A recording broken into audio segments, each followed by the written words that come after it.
जैसा कि देश के प्रधानमंत्री जी इस वक्त पिछले एक साल से 3 जुलाई 2022 को उन्होंने हैदराबाद के कारखानी बैठक में पसमानदा मुस्लिम समाज के बारे में चिंता जताई थी और उन्होंने कहा ये वंचित समाज है और देश की मुख्यधारा से कटा हुआ समाज है, इसके बीच में स्नेह यात्रा चला करके बीच में अपने साथ जोड़ने की ज़रूरत है। ये बात तो उन्होंने कही थी। उसके बाद दिल्ली में बात कही, अभी पिछले हफ्ता उन्होंने भोपाल में ये बात कही। तो आप बार बार पसमानदा मुस्लिम समाज के बारे में आप कहते हो, आपने उन जातियों के बारे में गहन अध्ययन किया, एक एक जातियों का नाम ज़बान पे उनके रटा हुआ है।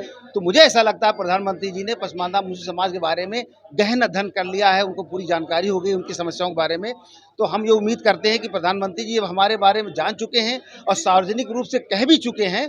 तो उम्मीद करते हैं कि पसमानदा मुस्लिम समाज के बारे में कार्य योजना बना करके उनको आरक्षण देना चाहिए, रिजर्वेशन के माध्यम से तमाम और भी क्षेत्रों में उनकी भागीदारी सुनिश्चित करके उनको आगे लाने का काम करना चाहिए। तो इसके पहले भी उनकी सरकार रही है, तो अभी तक काम क्यों नहीं कर पाया इस समाज के लिए?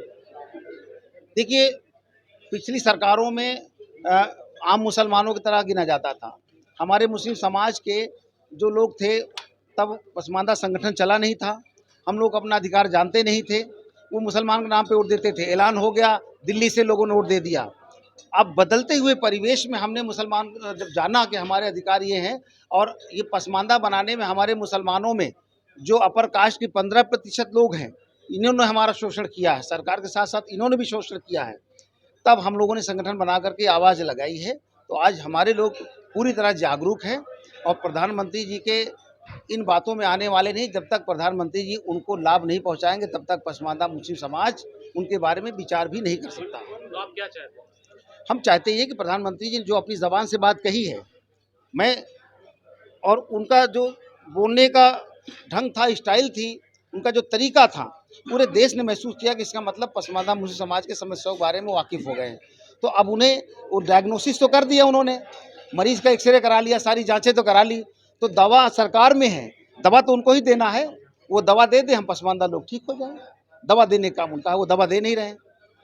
अगर वहाँ से आपको बुलाया जाता है आपके संगठन को, तो क्या आप करेंगे? नहीं, हम लोग उनसे जाएंगे, अगर हमको बुलाते हैं हम लोग बात करेंगे, पसमानदा मुस्लिम समाज के मसाइल को उनके सामने रखेंगे और उनसे हम लोग आग्रह करेंगे, हाँ साहब, आपने कहा कि पिछड़े लोग इनके लिए काम करना है, तो हमारी ये समस्याएं हैं, आप इस पर काम करिए। समाजवादी पार्टी में अभी आता है, क्या आप बीजेपी में जाना चाहते हैं? नहीं, मैं समाजवादी पार्टी में, देखिए बात पार्टी जाने की बात नहीं है। मैं समाजवादी पार्टी में अभी हूँ और समाजवादी पार्टी में ही रहूँगा। मेरा मतलब ये है कि देश के प्रधानमंत्री हैं, जब पसमानदा के बारे में बात करते हैं तो मुझे कोई एतराज़ थोड़े है। वो अगर पसमानदा के लिए काम करते हैं, मैं इसीलिए तो काम कर रहा हूँ। और न जाने के बाद अगर वो पसमानदा के लिए काम कर देंगे तो मैं किसी पसमानदा को रोक पाऊँगा क्या?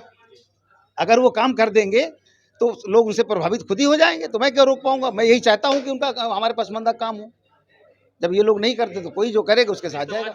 बिखराव नहीं है, ये आप लोग गलत बात करते हैं। अभी तक इस देश के अंदर कोई संगठन नहीं था।